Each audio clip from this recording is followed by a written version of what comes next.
Are there things you think you should learn, but you can't find the right teacher? Do you not think you're smart? Maybe are there jobs that you'd like, but you just don't think you're cut out for it? Well, you're in luck because today's episode, we're going to talk about how to learn. This is the Existential Stoic podcast. I'm Randy. That's Danny. What's going on, Danny? What's up, Randy? Danny, you've been in the education system for quite a while. Forever. Yeah. Is it, answer, riddle me this. Is it important to learn? Yes.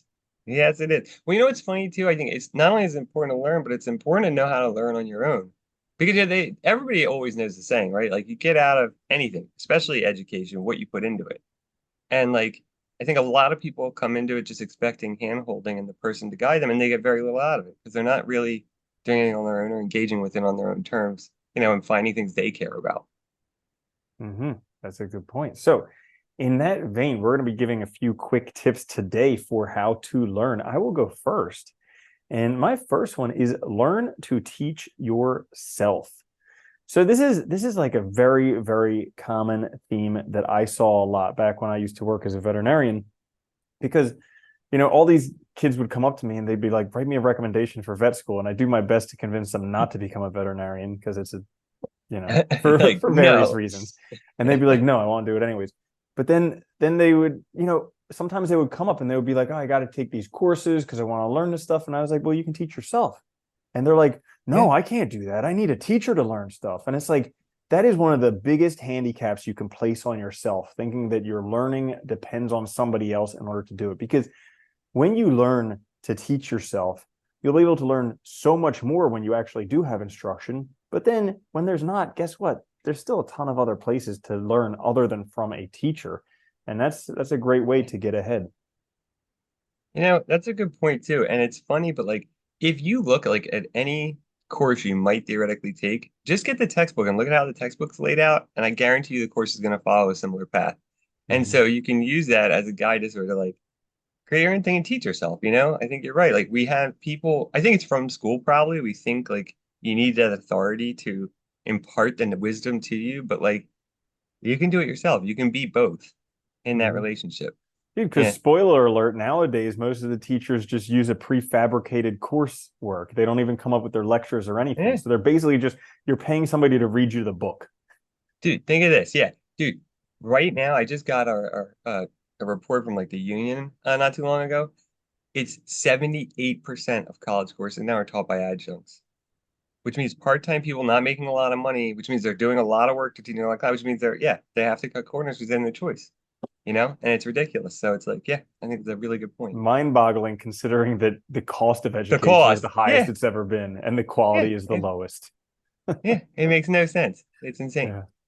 Yeah. Uh, anyway, my first one, and I think this is really important, is just start a project on something you want to learn and learn by doing. I think this is like my favorite method. Like, set yourself something that's like obviously beyond your current skills, and then just work through it. Because like the best way, at least for me, and I think for a lot of people, to learn is by one, doing the thing that you want to learn, and running into real world problems and forcing yourself to solve them. This is obviously depending on what you're trying to learn. This can be easier or harder. Some things might not lend themselves directly to projects, but you can find a way to work that in, whether it's like, writing a paper on a topic that you're interested in or something, and like that's your goal, whatever it is, but have a project that you can kind of work towards and orient what you're doing. And that kind of helps you kind of plan things. And that's a really great thing because a lot of people have these things that they want to be and they think they have to do all these things to be that thing. But it's like Yeah. figure out what you want to be. Like if you want to be a writer writes. If you want to be a programmer programs. If you want to be a doctor doctors. So you got to like figure out exactly what they do. But then if you just start doing that on a regular basis, you will become that person. You'll have to deal with all the stuff that they have to deal with, like writers have to deal with writer's block. There are days when they don't want to write. Yeah. And learning to overcome those things is going to be a lot better than just doing some routine coursework. Well, and then also, if you do ultimately need like some degree or something for whatever it is, by doing that way, you'll actually be way better off when you start because you'll already know what you're doing, and Mm-hmm. it'll be way easier for you to pick up anything you might not know. Yeah. Like here's an example. Back when I was working in veterinary medicine, anybody who'd been a vet tech for a long time, like 5, 10 years, I knew if they could grasp the coursework, they would do incredible because by that point, 5 or 10 years, a vet tech has done everything that a veterinarian has to do, except maybe surgery just for legal reasons. But like Yeah. everything else, they've done. So they're going to succeed. And that's the thing. You get the real world experience and then whatever degrees come after. That's another good point too, because then you also get the experience of what the job's really like before you actually do it, which is also really important before you Mm-hmm. commit all that time and energy. Absolutely.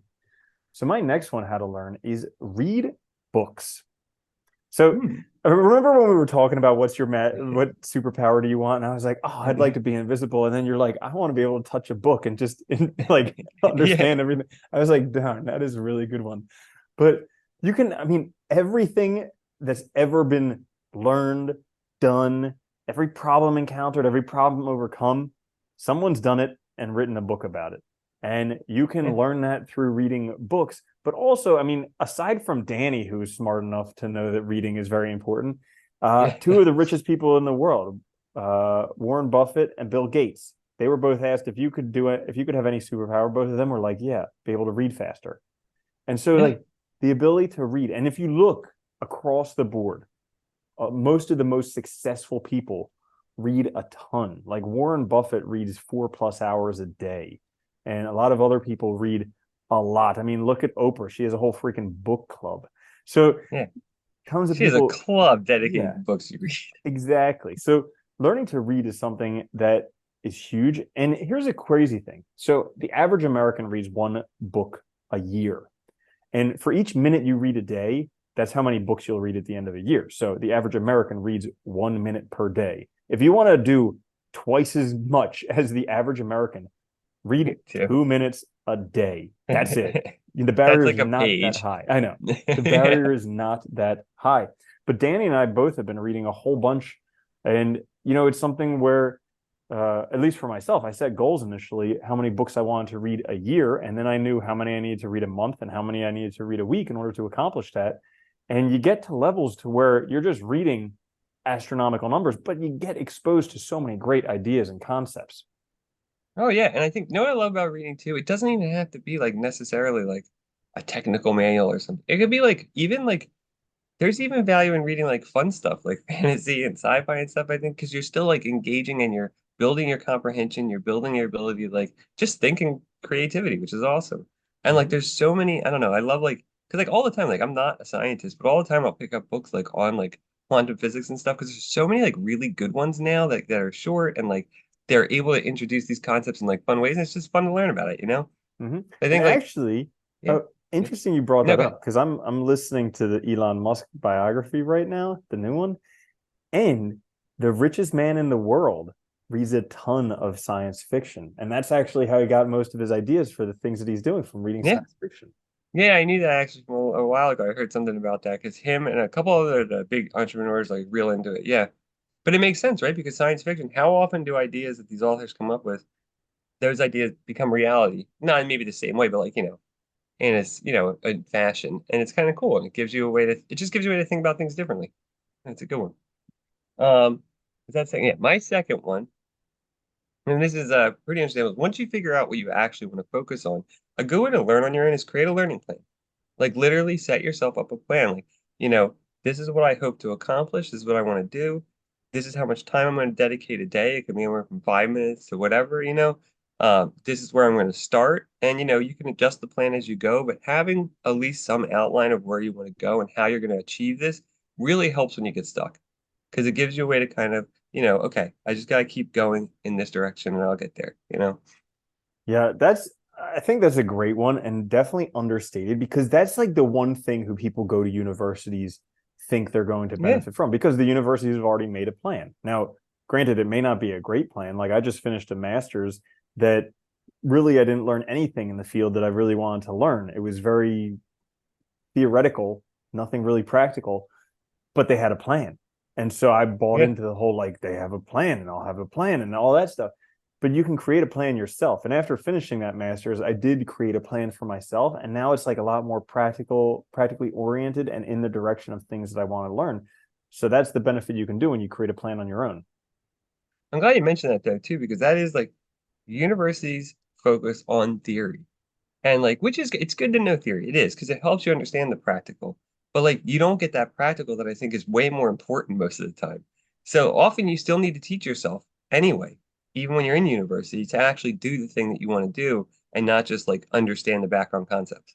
So yeah, good one. Mhm. All right. So my third one is take action. This is the Hmm. thing that separates people who achieve and people who learn from everybody else, because everybody else just prepares to take action.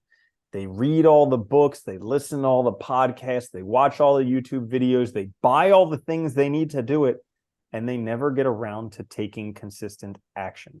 And taking action is the only way you're going to get into that feedback loop that's going to get you learning, because you're going to start doing things that are uncomfortable, that you don't know what you're doing. Things aren't going to work out the way you want them to. You're going to have to figure out how to address that. So taking consistent action in the direction you want to go is one of the best ways to learn, because this is the separator between those who achieve and those who don't. No, that is a really good one too, because a lot of people struggle with that. Like, I mean, I remember even when I was like in college, like, I would get in that loop of doing research and just keep, instead of writing papers, just keep researching, because you feel like you're doing something kind of productive. Like, it has that like air of productivity to it. And like, it can be a real trap, right? So you have to actually put things into action at some point. That's a really good one. It's funny too, because, oh, it made me think of, you know, I mean, I do that to myself all the time where like when I want to do something, I'll just take on things that really probably are way out of my element, but I'm just like, well, I'll figure it out. And it's a good way to, you learn stuff and you do figure it out over time and it gives you a commitment to stick to. It's a Mm-hmm. good one. My last one is find mentors, not teachers necessarily, but mentors. And what I mean by that is like find people you admire who are doing the thing already. If it's authors like that have written on the subject, that can be a type of mentor, right? Just find people that are doing these things and kind of just check out like what they're doing. If you can't obviously like interact with them personally, like, see if they have any like books or anything like that that you could use to just kind of get a sense of like what does somebody who does this already look like? And how can that help me think about how I can be that thing? Mm-hmm. Yeah, that's a great one. And also, while you can reach out to like the Uber mentors, the people at the top of the field, generally they're not going to be that helpful to you Yeah. because they're so far ahead of you. They probably don't remember what it's like to be in your position. If you can instead find somebody who's maybe like a level or two ahead of you, they have very recently been in your shoes and they'll be able to connect the dots for you in ways that other people wouldn't. They'll also be more likely to help, and they're also more likely to also gain from the experience of mentoring someone. Whereas like somebody at the very top, they're not going to. It's going to be well beyond their experience level. So it's like, yeah, it's a good point. Mhm.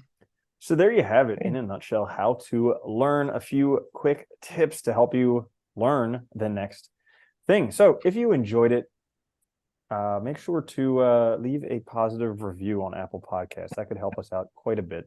And does help. we'll catch you guys next time. This is the Existential Stoic Podcast. I'm Randy. That's Danny. I'll see you later, Danny. Later, Randy.